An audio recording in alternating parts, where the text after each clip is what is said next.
don't. No? Do we? They don't? Now. Okay, cheers. Come on. ছেলের মদ খাওয়ার video দেখে আর চুপ থাকতে পারলেন না নায়ক শরীফুল রাজ। এক ইন্টারভিউতে তিনি বলেন, হয়তো আমরা এখন আর একসাথে থাকি না, তাই বলে কি আমার ছেলেকে যা ইচ্ছা তাই শিক্ষা দেবে?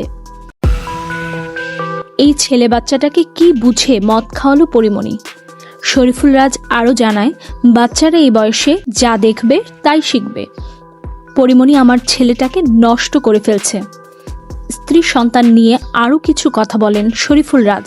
চলুন তার মুখ থেকে শুনে আসি। মানে আমার লাস্ট মান্থে একবার দেখা হয়েছে আমার সাথে। হ্যাঁ, সো আমার মনে হয় যে ও যেহেতু বড় হচ্ছে, ওর ঠিক এখনকার এই টাইমটাতে, এই সময়টাতে সবচেয়ে গুরুত্বপূর্ণ মানুষটা হচ্ছে মা। দেখাটা কি শাহিমের সাথে হয়েছে নাকি মায়ের সাথে? না, আমার ছেলের সাথে। পরিমণি বাসায় অনেক মদ খায়, তাকে ডিভোর্স দিয়ে ঠিক কাজ করেছি। মেয়ে মানুষ চাইলে একটা ছেলের জীবন ধ্বংস করে দিতে পারে, পরিমণি তার ব্যতিক্রম নয়। বড় হচ্ছে, বড় হোক, আই এম হিয়ার। সো আমি তো দেশের বাইরে নাই কোথাও। এমনিতে তুমি শাহিমকে মিস করো? আমি মানে আমার ছেলেকে ডেফিনেটলি মিস করি, অনেক মিস করি। আমার মনে হয় যে কোনো, কারণ তুমি একবার লিখেছিলে যে he is your great inspiration. Of course like হচ্ছে।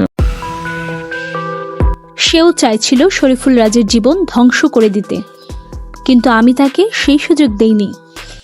কিন্তু এখন মনে হচ্ছে আমার ছেলের জীবনটা ধ্বংস করে দিচ্ছে। ছেলেকে এই বয়সে কেন সে মদ খাওয়াচ্ছে?